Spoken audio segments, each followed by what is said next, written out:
ጤና ይስጥልን ውድ የመረጃ የዩቲዩብ ገጽ ተከታዮችና አድማጮች እንደምን አላችሁ? ለዕለቱ የተመራረጡትን አርዕስተ ዜና ወደ እናንተ ይዘን ቀርበናል።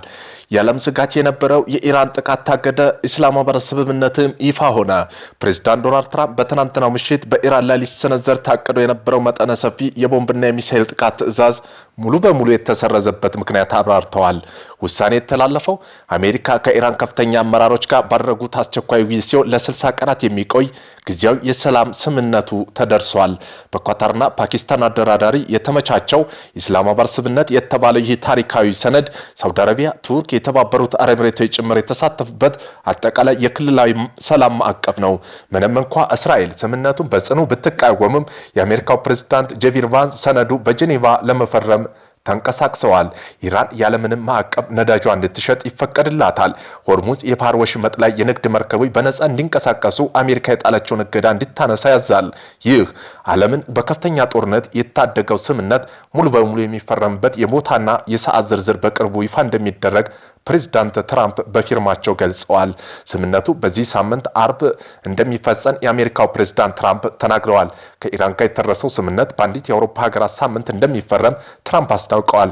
ስምምነቱን ተከትሎ የነዳጅ ዋጋ በከፍተኛ ሁኔታ ይቀንሳል ተብሎ ይጠበቃል። የስምምነቱ ዜና ተከትሎ አንድ በርሜል ድፍድፍ ነዳጅ ከ94 ወደ 86 አካባቢ ቀንሰዋል። ኢራን በበኩሏ ትራምፕ የሚያወሩትን ስምምነት ወሬ ነው፣ ስምምነቱ የመጨረሻው ምዕራፍ ላይ አልደረሰም ብትልም በዚህም ፕሬዝዳንት ትራምፕ ኢራን ላይ የሚያደርሱን ጥቃት እንዲቆም አዘዋል። ቢሆን ሆነው የአሜሪካ ፕሬዝዳንት ትራምፕ ኢራን ላይ የሚሰነዘረው ጥቃት እንዲገታ አስታውቀው ከኢራን ጋር የሚደረግ ውይይት መሻሻል እንዳሳየና ስምምነት ላይ ሊደረስ እንደሚችል ገልጸው ትናንት ሐሙስ ኢራን ክፉኛ እንመታለን ብለው ቢዝቱም ሊያደርሱት የነበረው ጥቃት በመሰረዝ መወሰናቸውን ተናግረዋል። ፕሬዝዳንት ካርክ ደሴት ላይ ጥቃት እንደሚፈጽሙ አስጠንቅቀው ነበር። ከኢራን ጋር የሚፈረመው የመግባቢያ ሰነድ የመጨረሻው ደረጃ መድረሱን ጠቅሰው በዚህ ሳምንት ስምምነቱ ሊገባደድ እንደሚችል አስረድተው ስምምነቱ የሚፈረመው አውሮፓ ሀገር ውስጥ እንደሚሆን ጠቁመው ስምምነቱ ኢራን የኒውክሌር መሳሪያ እንዳይኖራት የሚያግድ እንዲሁም አፋጣኝ የሆርሙዝ ወሽመጥ እንዲከፈት የሚያስገድድ እንደሚሆን ትራምፕ አስረግጠው ተናግረዋል። አሜሪካና ኢራን ስምምነቱ የአሜሪካ ኢራን ጄኔቫ ውስጥ የሚካሄደው ቡድን 7 ሀገራት ስብሰባ ስምምነት ሊደርሱ እንደሚችሉ ብሉምበርግ እንዳወጣው ከሆነ የመግባቢያ ሰነዱ ረቂቅም የሆርሙዝ ባህር ወሽመጥ ሙሉ በሙሉ ይከፈታል፣ የነዳጅ ማዕቀፎች ይላላሉ ወይም ይነሳሉ፣ የታገዱ ኢራን ገንዘብ ይለቀቃሉ፣ አሜሪካ ለኢራን መልሳ ግንባታ $300 ቢሊዮን ትሰጣለች፣ ኢራን የኒውክሌር ጦር መሳሪያ አትፈልግም የሚል ነው። ትራምፕ ጦርነቱን ለማቆም ስምምነት ደርሰና ቢሉም ግን ኢራን ገና ያልተጠናቀቀ ጉዳይ አለኝ እያለች እየገለጸች ነው። ፕሬዝዳንት ትራምፕም በድጋሚ ስምምነቱ በቅርብ ሊፈረም ነው ቢሉም ኢራን አሁን ከአሜሪካ ጋር ያለው ግጭት ለማስቆም የመጨረሻ ውሳኔ መድረሳቸው አለመቻላቸውን ገልጻለች። ትራምፕ ሐሙስ ዕለት አሜሪካ ኢራን በጣም በከባዱ እንደምትመታ አስታውቀው የነበረ ቢሆንም ኋላም ግን ተደራዳሪዎች ከኢራን ጋር ትልቅ ስምምነት ስላደረጉ ጥቃቱ እየሰረዘ መሆናቸውን ገልጸዋል። ለጋዜጠኞች እንደተናገሩት የሚቀጥለው ጥቂት ቀናት ውስጥ የሰነዱ ማጠናቀቂያ ይጠበቃል። እናም አውሮፓ ውስጥ ምናልባት የፊርማ ስነ ስርዓት ሊኖር ይችላል ተብሎ ተደምጧል። ነገር ግን የኢራን የውጭ ጉዳይ ሚኒስተር ቃል አቀባይ እስማኤል ባጋይ ስምምነቱ ዘጋቢው ግምታዊና ምንም ያልተጠናቀቀ ነገር ሲሉን ገልጸውታል። ትራምፕ ከዚህ ቀደም ከኢራን ጋር ያደረጉት ስምምነት አንድ ሳይሳካ መቅረቱ አክለዋል። አሜሪካ እስራኤል በፌብሩዋሪ 28 በኢራን ላይ ሰፊ ጥቃት የከፈቱ ቢሆን ኢራን ባህር ሰላጤ ውስጥ የሚገኙ እስራኤልና የአሜሪካ አጋር የሆኑ ሀገራት በማጥቃት የሆርሙዝ ባህርን ውጤታማ በሆነ መንገድ በመዝጋት የዓለም ነዳጅ ዘይትና የተፈጥሮ ጋዝ ቁልፍ መርከብ መንገድ አግዳለች። በሚያዝያ ወር የተኩስ አቁም ስምምነቱ ላይ ቢደረስም አሜሪካና ኢራን በዚህ ሳምንት 2 ዙር የተኩስ ልውውጥ አድርገዋል። እኔ የእስራኤሉ ጠቅላይ ሚኒስትር እስከሆንኩ ድረስ ኢራን የኒውክሌር ጦር መሳሪያ አታገኝም አሉ ኔታንያሁ።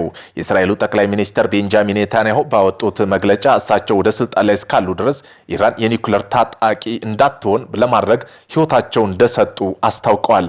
በጉዳዩ ላይ ፕሬዝዳንት ዶናልድ ጋር ሙሉ በሙሉ እንደሚስማሙ ገልጸው ላለፉት 30 ዓመታት የኢራን የኒውክሌር ፕሮግራሟን ለመታገል ግንባር ቀደም መሆናቸው የጠቀሱት ጠቅላይ ሚኒስትሩ ኢራን የይሁዲ መንግስት ለማጥፋት እንደምትሰራና ይህም እንዳይሆን ለማድረግ ቁርጠኛ መሆናቸውን አረጋግጠዋል። በመካከለኛው ምስራቅ የተቀሰቀሰው ጦርነት ሙሉ በሙሉ ሊያስቆም የሚችለው በአሜሪካና በኢራን መካከል የሚደረገው ኢስላማባድ ስምምነት ረቂቅ ሰነድ ፊርማ መዘጋጀቱ ተሰምቷል። በኳታር ፓኪስታን አሸማጋይነት የተደረሰው ይህ ስምምነት በቀጠናው ከፍተኛ የኃይል ሚዛን ለውጥ ያመጣል ተብሎ ይጠበቃል። በዚህም ዋና ዋና የረቂቅ ጉዳዮች የተኩስ አቁም እገዳ መነሳት፣ በሁሉም ግንባሮች ግጭት በአስቸኳይ በቋሚነት እንዲቆም የሚደነግግ ሲሆን ዋሽንግተን በኢራን ላይ የጣለችው የባህር ላይ ከበባ በ30 ቀናት ውስጥ ታነሳለች። ሆርሙዝ ወሽመጥ ለኢራን ቁጥጥር ስር ሆኖ ክፍት ይሆናል። የገንዘብ ኢኮኖሚ እድልም የታገደ የኢራን 24 ቢሊዮን ዶላር የሚለቅ ሲሆን የነዳጅ ማዕቀብ ሙሉ በሙሉ ይነሳል። በተጨማሪም አሜሪካና አጋሮቿ ለኢራን 300 ቢሊዮን ዶላር የሚወጣ የመልሶ ግንባታ እቅድ ያቀርባሉ። የኒውክሌርና የጦር መሳሪያ ጉዳይ በተባበሩት መንግስታት ድርጅት ዓለም አቀፍ አቶሚክ ኢነርጂ ኤጀንሲ የተጣሉ ውሳኔ ሙሉ በሙሉ የሚሰረዙ ሲሆን ኢራን የኒውክሌር ጦር መሳሪያ ላለማምረት ቃል ታድሳለች። የኢራን ሚሳኤል ፕሮግራምና ቀጠናዊ አማጽያን የምታደርገው ድጋፍ ከድርድር ውጭ ተደርጓል። የአሜሪካው ፕሬዝዳንት ዶናልድ ትራምፕ ስምምነቱ መቃረብ የገለጹ ሲሆን ዋይት ሃውስ ምክትል ፕሬዝዳንት ጄዲ ቫንስ ለፊርማው ውሳኔ ወደ ጄኔቫ ለመላክ እየተዘጋጁ ነው ተብሏል። ነገር ይገርማል። ኢራን ኤሚሬትስን ደብድባ በ10 ቢሊዮን ዶላር ልትቀበላት መሆኑ እየተሰማ ነው። ኤሚሬትስ ለኢራን 10 ቢሊዮን ዶላር ለመልቀቅ መስማማታቸው መረጃ እየወጡ ያለው ሲሆን ይለቀቃል ከተባለ ውስጥ 3 ቢሊዮን ዶላር ወደ ኢራን ካዝና ገቢ መሆኑ ተገልጿል። ይህ ኢራን ኤሚሬትስ ላይ ጥቃት ከመፈጸም እንድትታቀብ ያደርጋታል ተብሎ ይጠበቃል። ኤሚሬትስ 10 ቢሊዮን ዶላር ለኢራን በመልቀቅ ከዚህ በኋላ ሊገጥማት የሚችለው አስፈላጊ መስዋዕትን የምታስቀር ሲሆን በአጭሩ ላብ ደም ያድናል ማለት ይሄ ነው። ነገሩ ከዚህ በጣም ከበድ ያለ ነው ተብሎ እየተገለጸ ይገኛል። ብሪታንያ የሩሲያ የሚስጥር ነዳጅ ጫኝ መርከቦች በእንግሊዝኛ ቻናል ላይ መውረሷ አስታወቀች። እሁድ ዕለት በብሪታንያው ጠቅላይ ሚኒስትር ኬር ስታመር እንደገለጹት የሀገሪቱ የጦር ኃይሎች የህግ አስከባሪ አካላት በእንግሊዝ ቻናል በኩል ለማለፍ ስትሞክር የነበረች የሩሲያ ወታደራዊ ፈንድ ምንጭ ተደርጋ የምትታሰበው ሚስጥራዊ ስብስብ የነዳጅ ጫኝ መርከብ በቁጥጥር ስር አውለዋል። ጠቅላይ ሚኒስትሩ በኤክስ ገጻቸው ላይ እንዳሰፈሩ ከሆነ ባስተላለፉ መልእክት እርምጃው በዛሬ ዕለት ማለዳ ላይ በሳቸው ቀጥተኛ ትዕዛዝ የተፈጸመ መሆኑን ጠቅሰው የተሳካ ኦፕሬሽን በሩሲያ ላይ ሌላ ተጨማሪ ከባድ ምት ያሳረፈ ነው ብለዋል። የፑቲን የዩክሬን ጦርነት ከሚያግዙ አካላት የትም መደበቅ እንደማይችሉ ማሳሰቢያ የሰጠ ሲሆን አያይዘውም ሀገራቱ 24 ሰዓት ውስጥ ለሚጠብቋት የጦር ኃይልና የጸጥታ ኃይል ምስጋናቸውን አቅርበዋል። የሶማሊያው ፕሬዝዳንት ታሪካዊ የተባለ የሥራ ጉብኝት በእስራኤል ጀመሩ። እስራኤል ለሶማሌላንድ የሀገር እውቅና ከሰጠኝ በኋላ ለመጀመሪያ ጊዜ የሶማሌላንድ ፕሬዝዳንት አብዱራህማን መሐመድ አብዲላሂና ቀዳማዊት እመቤት ፋውዶስ ሮቤል ቴል አቪቭ ገብተዋል። እስራኤል ሲደርሱ ፕሬዝዳንት ኢስሐቅ ሄርዞግ አቀባበል ተደርጎላቸዋል።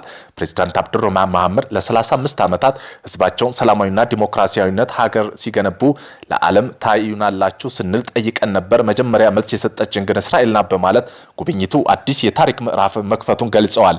ፕሬዝዳንቱ ቆይታቸውን ከጠቅላይ ሚኒስትር ቤንጃሚን ኔታንያሁ ጋር ሰፊ ውይይት የሚያደርጉ ሲሆን በዋናነት በጸጥታ ጉዳይ፣ ንግድና ቴክኖሎጂ፣ ታዳሽ ኃይል ይመክራል። በአፍሪካ ግን ወቅታዊ ጉዳይ የጋራ ጥቅም ዙሪያ እንደሚመክሩም ተነግረዋል።